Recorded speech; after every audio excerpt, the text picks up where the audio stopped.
Welcome to my YouTube channel pre exam training. दोस्तों, कैसे हैं आप सब? उम्मीद है आप सब की तैयारी बहुत ज़ोरों पर चल रही होगी। और स्टैटिक्स यानी कि जिनका ऑप्शनल सब्जेक्ट है बीपीएससी ऑडिटर में, उनके लिए थोड़ी परेशानी है। उम्मीद है सब लोग कोई ना कोई टीचर से कंसल्ट कर ही लिए होंगे और अपनी तैयारी में लगे होंगे। तैयारी करते रहिए दोस्तों, एक ना एक दिन सफलता ज़रूर मिलती है। आप लोगों के लिए आज हम लेकर आए हैं बहुत ही अच्छा टॉपिक। स्टैटिक्स ऑप्शनल में मात्रात्मक अर्थशास्त्र, तो आप देखे होंगे सेक्शन 2 में ये है, और एक क्वांटिटेटिव इकोनॉमिक्स। और यहाँ से सवाल जो है 50 नंबर का यहाँ से भी बनता है। हर साल 65 बीपीएससी में पूछा भी गया था और 66 में भी पूछा गया है। दोनों साल में पूछा गया है ये टाइम सीरीज काल श्रेणी। ठीक है, और काल श्रेणी के घटक क्या हैं, इसके बनाने की विधि क्या है, तो आज हम काल श्रेणी को लेके आए हैं, इसके घटक को लेके आए हैं। अगर इसका इम्पोर्टेंस पता है आपको, अगर अभी तक नहीं पढ़े हैं, पढ़ लिए हैं, तो भी आपके रिवीजन के लिए अच्छा है। देख लीजिए, समझ लीजिए। और अभी तक नहीं पढ़े हैं तो अच्छी बात है, यहाँ से देखकर समझकर हम आपके लिए डेली प्रयासरत रहते हैं दोस्तों। ऐसा नहीं है कि हम बैठे हैं, हम भी अपनी तैयारी में लगे हैं और वीडियो बनाने में भी बहुत टाइम लगता है और खर्च होता है। आपको समझ में आएगा तब जब आप किसी के लिए इतना मेहनत कीजिएगा। मैं आप लोगों के लिए मेहनत करता हूँ, खुद के लिए भी करता हूँ, तो आप लोग लाइक दबाने में भी सोचना पड़ता है। ऐसा क्या है, वीडियो अच्छा लगे तो लाइक किया कीजिए। क्या कमी है कुछ तो बताइए। आपके हम भाई हैं, दोस्त हैं, तो हम भी आपके लिए ही कर रहे हैं। ठीक है, तो आइए देखें टाइम सीरीज और काल श्रेणी और इसके घटक क्या हैं, और इसके बनाने की विधि में आज हम लेंगे चल माध्य विधि। मूविंग एवरेज 66 बीपीएससी में अर्धमाध्य विधि पूछा था, उस पर भी हम बताएंगे अगले वीडियो में। ये आज पार्ट 1 है, एक वीडियो में पूरा नहीं होगा। तो हम आज समझते हुए चलते हैं टाइम श्रेणी क्या है, काल श्रेणी टाइम सीरीज क्या है। ठीक है, इसको समझने के लिए आपको पूरा देखना पड़ेगा वीडियो, तभी आपको जो है स्पष्ट समझ में आएगा। क्योंकि इसमें जो है ग्राफ भी चलता है, डायग्राम भी बनाना पड़ता है और समझना पड़ता है। ठीक है, तो आप देखिए, समझिए, और अच्छा लग जाए तो लाइक करिए, और चैनल को सब्सक्राइब अभी भी क्यों नहीं करना चाहते हैं, अब ये तो आपकी मर्ज़ी है। भाई का चैनल है, कर लीजिए, क्या फ़र्क पड़ता है, पैसे नहीं लगते दोस्तों। ठीक है ना। तो काल श्रेणी जो है समय की गति के साथ साथ समझते हुए चलिएगा और नोट करते हुए चलिएगा। स्क्रीनशॉट ले लीजिएगा या टेलीग्राम ज्वाइन कर लीजिएगा। पहले समझिए वीडियो को। समय की गति के साथ साथ मूल्यों में होने वाले दीर्घकालीन उच्चावचनों यानी कि फ्लक्चुएशन। ठीक है, जहाँ जहाँ हिंदी वर्ड थोड़ा डिफ़िकल्ट लगा वहाँ उनका इंग्लिश भी लिखा गया है आपके समझने के लिए। ठीक है, उच्चावचनों फ्लक्चुएशन का अध्ययन ही काल श्रेणी का विश्लेषण कहलाता है। ठीक है, या दूसरे भाषा में कहें तो जब भी किसी चर का समय के आधार पर अध्ययन किया जाता है तो ऐसी श्रेणी को काल श्रेणी कहा जाता है। ठीक है, समझ में आ रहा होगा, उम्मीद है। लाइक कर दीजिए समझ में आ रहा है तो। यानी समय के साथ साथ सामाजिक, आर्थिक एवं व्यावसायिक क्षेत्रों में अनेक महत्वपूर्ण परिवर्तन होते हैं जो विभिन्न क्रियाओं जैसे उत्पादन, उपभोग, बिक्री आदि को प्रत्यक्ष अथवा अप्रत्यक्ष रूप से प्रभावित करते हैं। इनमें से कुछ का प्रभाव अल्पकाल यानी कि शॉर्ट टर्म में होता है, तो कुछ का प्रभाव दीर्घकाल लॉन्ग टर्म में होता है। ठीक है, यहाँ तक उम्मीद है समझ में आ रहा होगा सबको। इस प्रकार भावी प्रवृत्तियों यानी कि प्रवृत्तियों को ट्रेंड कहते हैं। भावी प्रवृत्तियों, ट्रेंड या परिवर्तनों का पूर्वानुमान यानी कि फोरकास्टिंग देखे होंगे, पूर्वानुमान लगाया जाता है, काल श्रेणी विश्लेषण से ही संभव होता है। ठीक है, काल श्रेणी के द्वारा भूतकालीन व्यवहारों के आधार पर जो भी होता है, वर्ष में क्या प्रॉफिट हो रहा है, क्या लाभ हो रहा है, जो भी उसके आधार पर भविष्य के बारे में अनुमान लगाया जाता है। यहाँ तक उम्मीद है समझ में आ रहा होगा। और 65 बीपीएससी में पूछा था काल श्रेणी के घटक भी बताएं। काल श्रेणी की परिभाषा और काल श्रेणी के घटक भी बताएं। तो आइए हम आपको घटक भी दिखा दें कौन कौन से हैं, यानी कि कंपोनेंट्स ऑफ टाइम सीरीज। अगर प्रश्न नहीं देखे हैं, आपके पास प्रश्न नहीं है, तो मेरे चैनल पर सब बताया गया है। अगर आप नए हैं, पुराने हैं, तो आप देख ही लिए होंगे। स्टैटिक्स के 66, 65, 64, 63 तक के सवाल कराए जा चुके हैं, बताए जा चुके हैं कि किस तरह के सब जो है मेंस में पूछते हैं। ठीक है, तो आप देख लीजिए, अपने भाई का चैनल है, हम आपके सपोर्टिंग के लिए हमेशा तत्पर रहते हैं। देखिए, समझिए क्वेश्चन को। तो 65 के क्वेश्चन में भी यह था, ठीक है, और 66 का भी क्वेश्चन हमने दिखाया है प्रश्न, तो उसमें भी था। तो यहाँ को से आप नोट करते हुए चलिएगा, आप ही के लिए कराया जा रहा है दोस्तों। ठीक है, तो काल श्रेणी के घटक में कंपोनेंट्स ऑफ टाइम सीरीज में सबसे पहले पढ़ना है आपको सेकुलर ट्रेंड, और सेकुलर ट्रेंड को लॉन्ग टर्म ट्रेंड भी कहा जाता है, यानी कि सुदीर्घकालीन प्रवृत्ति को उपनति भी कहा जाता है। ठीक है, इसको भी आप नोट करते हुए चलिएगा। और दूसरा में है सीजनल वेरिएशन, ये लॉन्ग टर्म में आएंगे, ईयर बाय ईयर, और ये सीजनल वेरिएशन में तो सीजन के अनुसार बदलते रहते हैं। लेकिन प्रश्न आप 65 में भी देखिएगा, तो उसमें सीजन के अनुसार, जैसे नया साल आने पर कैलेंडर का बिकना क्या है, तो ये सब जो है मौसम के अनुसार होता है। मौसम के अनुसार सब्जियां आती है, फल कोई भी आता है तो बढ़ जाता है दाम, फिर धीरे धीरे उसका ट्रेंड ज़्यादा निकलने लगता है तो कम हो जाता है, फिर कम हो जाता है तो फिर रेट बढ़ जाता है। उस तरह से मौसमी, ये सब मौसम के अनुसार आते हैं।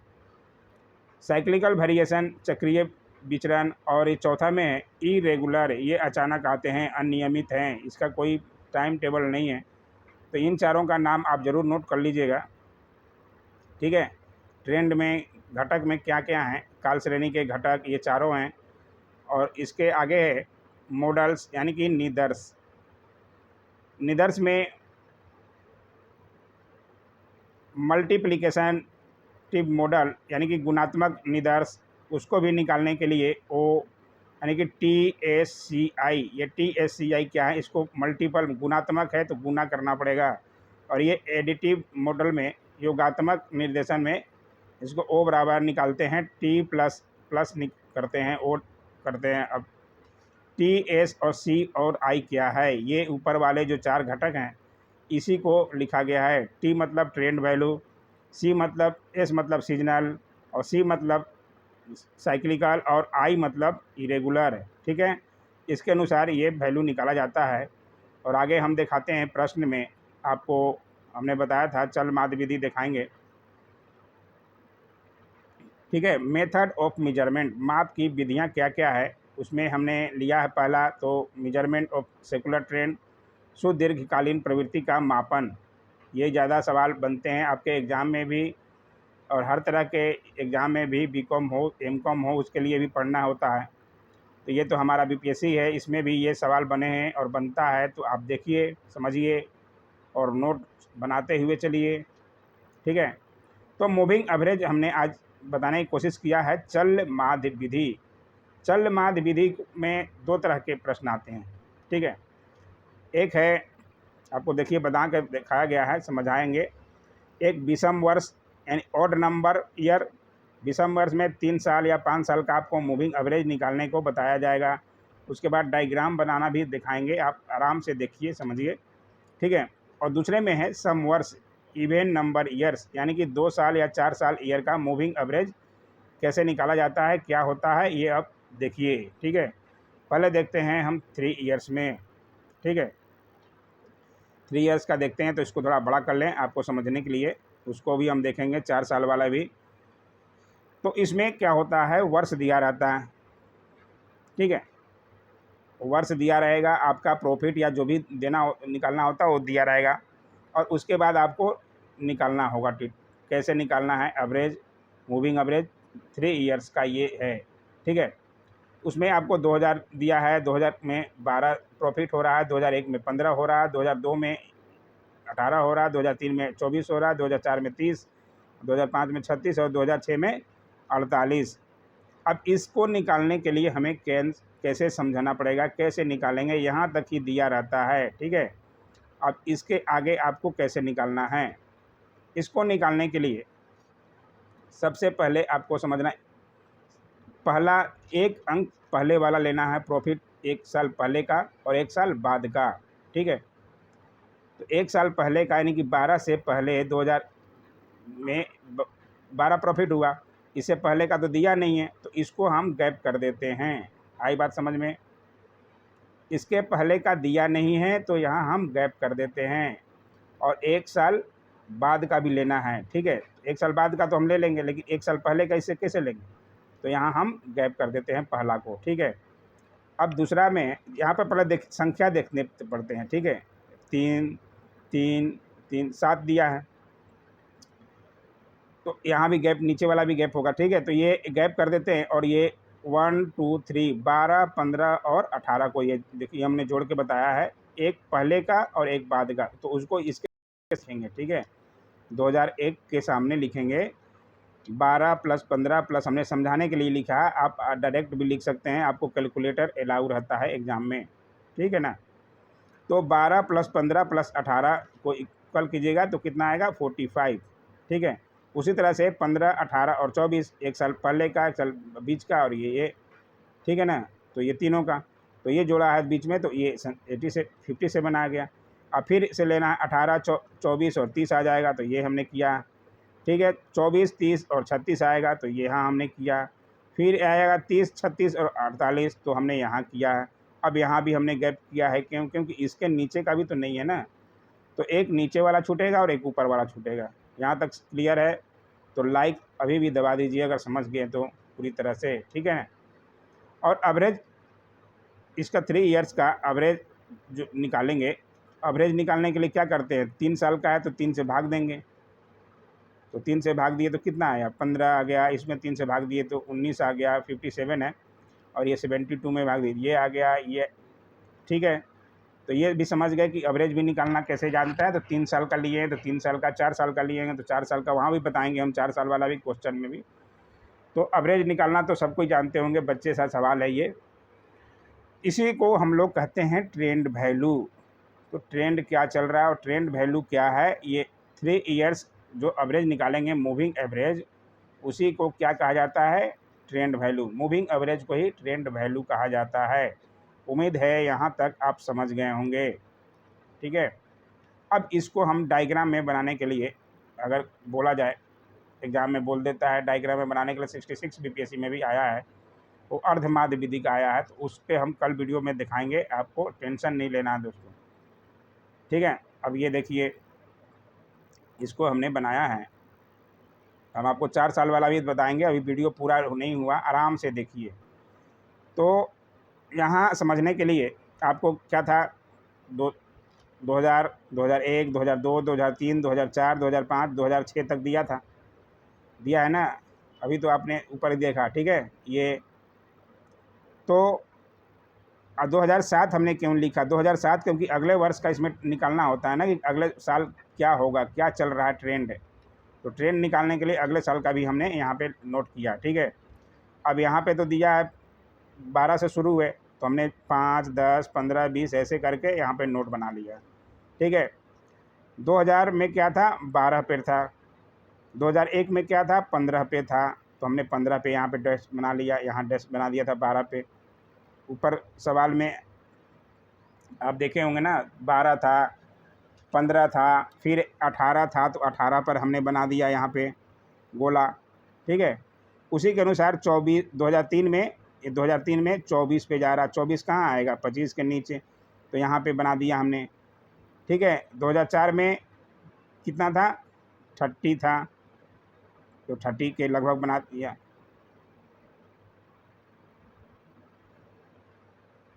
ठीक है। उसी तरह से ऐसे ही बनाते गए, 36 आया, 36 के सामने लगभग बना दिए। और 2006 में कितना था, 48 आया, तो 48, इसको ही हमने ऐसे कर दिया, ये मिला देते हैं, यानी कि बढ़ रहा है, इसी को हम लोग क्या बोला जाता है, ओरिजिनल डाटा, ठीक है। यहाँ से, यहाँ 12 से शुरू हुआ, 12 से हुआ 15, 15 से हुआ 18, 18 से गया 24, 24 से 30 बढ़ते गया, और ये 36 और फिर 48 हो गया, ठीक है। तो 48 हो गया, तो इसको बोला जाता है ओरिजिनल डाटा। अब ट्रेंड वैल्यू क्या है, ट्रेंड वैल्यू का डायग्राम कैसे बनेगा। तो ट्रेंड वैल्यू का डायग्राम बनाने के लिए हमने क्या ऊपर लिया था, क्या तो हुआ था 15, ठीक है। तो 15 से 2001 में क्या हो गया था, 45/3 किए थे, एवरेज निकाले थे, अभी ऊपर ही हमने अभी दिखा दे रहे हैं आपको सामने ही, ठीक है। ये देखिए, तो 2001 में 15 हुआ था, 2002 19, 2003 के सामने 24 और 2004 के सामने ये 30। तो ये एवरेज निकला ना, एवरेज वैल्यू, ठीक है। उसी को लिखना है। समझ में आ रहा है क्या? समझ में आ रहा है तो ज़रूर से कमेंट कीजिएगा, समझ में आया। फिर अगला नेक्स्ट वीडियो बनाने के लिए आप बताइएगा, तभी बना देंगे, ठीक है। तो ये 15 पे हुआ था, ठीक है। और फिर यार 19 पे, ये 19, फिर गया 24 पे, और फिर गया 30 पे, और फिर गया 38 पे, ठीक है। तो इसको हमने ऐसे ऐसे करके लिखा है, ये है ट्रेंड वैल्यू, यानी कि 15 से चालू हो रहा, 19 जा रहा, फिर 24 जा रहा, फिर 30 जा रहा, जो आपका एवरेज आया लास्ट में, ट्रेंड वैल्यू जिसको हमने बताया था, उसी को यहाँ पे नोट करना। तो इसको ऐसे डायग्राम के अनुसार 15 कहाँ पे आ रहा था, 15 यहाँ पे आ रहा था, तो इसके सामने यहाँ पे गोला लगा दिया, ठीक है। 19 कहाँ पे आएगा, 20 के नीचे आएगा, तो यहाँ पे लगा दिया। इसके सामने ऐसे 2002 के सामने जा रहा है ना, तो इसके सामने आपको देखना है, ठीक है। और ये 2003 में, ये 2003 में कितना हो रहा था, 24 हो रहा था, तो 24 के सामने 25 यहाँ आएगा, 24 के सामने, तो यहाँ गोला लगा। इसी को हमने ऐसे करके पूरा बना दिया। ये हो गया ट्रेंड वैल्यू। इतना बनाइएगा, आपके 25 नंबर कोई नहीं काटेगा दोस्तों, ठीक है ना। तो ये उम्मीद है समझ में आ गया होगा। अब आइए देखें 4 साल वाले को भी देख लेते हैं, 4 साल वाला कैसे बनाएंगे। इसको भी हमने अच्छी तरह से समझाने का कोशिश किया है, समझ में आ जाए तो ज़रूर बताइएगा दोस्तों। समझाने के लिए हमने थोड़ा छोटा ही रहने दे, ठीक है ना। तो ये देखिए 4 साल वाले में हमने क्या है, यहाँ 4 साल वाला लिखा है, ठीक है। इसमें भी वर्ष दिया है, और यहाँ भी ध्यान से समझिएगा बात को। और यहाँ सेल दे दिया, मान लिया लाख में दे दिया, तो 2001 2 3 4 5 6 7 8 तक दिया, ठीक है। अब इसमें 4 साल का मूविंग एवरेज निकालना है। 4 ईयर्स है, 4 ईयर्स का मूविंग एवरेज। तो इसके निकालने के लिए सबसे पहले तो 2 साल ऊपर और 2 साल नीचे जाएंगे। तो 2 साल ऊपर जाएंगे तो यहाँ से तो 2 साल ऊपर जाएगा नहीं, तो यहाँ पे तो 2 गैप करना पड़ेगा, ठीक है। और ये 4 साल के बीच का है, तो 2 साल इधर हो गया और 2 साल इधर हो गया, तो बीच का यहीं पे निकालेंगे ना। तो इसको लिखने के लिए यहाँ पे लिखते हैं, ध्यान से समझिएगा। मूविंग टोटल जो है हमने देखिए, जैसे यहाँ पे लिखा है 10, ऊपर वाला 10 20 और नीचे वाले 2, तो यहाँ पे 2, और उसका टोटल कितना हुआ, टोटल यहाँ पर लिख रहे हैं, एवरेज बाद में निकालेंगे, ठीक है। तो इसको 100 किया, फिर अब देखिए एक छूट गया, 10 छोड़ देंगे, फिर 20 + 30, फिर 40 और 50 तक, ठीक है, 4 लेंगे, ठीक। तो यहाँ पे लिया, फिर 30 40 50 60 लेंगे, फिर 40 50 60 70 लेंगे, ठीक है। यहाँ पे भी फिर आएगा 50 60 70 80, तो यहाँ तक हमने ले लिया है, एवरेज टोटल निकाल लिया, ठीक है। समझ में आ रहा है तो लाइक ज़रूर कीजिएगा, अभी तक नहीं किए हैं तो। और ये देखिए एवरेज निकालने के लिए क्या करेंगे, एवरेज निकालने के लिए यहाँ ध्यान देने योग्य बात है, 4 से भाग नहीं देना है। क्योंकि एवरेज निकालने के लिए आपको जो यहाँ पे 100 आया और ये जो नीचे वाला है, उन दोनों को ऐड करके निकालते हैं। तो ये 400 कितना था, 4 का था, और ये 4 का, तो 4 4 कितना हो जाएगा, 8 हो जाएगा, ठीक है ना। तो 8 को हम डिवाइड करेंगे 8 से, दोनों को ऐड करने के बाद उसके बाद जो एवरेज आएगा वो ही ट्रेंड वैल्यू होगा। 4 ईयर्स का मूविंग एवरेज या ट्रेंड वैल्यू जो होगा वो ये होगा, दोनों साल के औसत को जोड़ने के बाद, यानी कि 8 साल का औसत हो जाएगा। यहाँ 4 साल का जोड़े हैं, यहाँ 4 साल का जोड़े हैं, तो 8 साल हो जाएगा ना, ठीक है ना। तो 8 साल के एवरेज निकालेंगे तो 8 से डिवाइड करना पड़ेगा, तो इसको ये आया है 30। उसी तरह से इसको, ठीक है।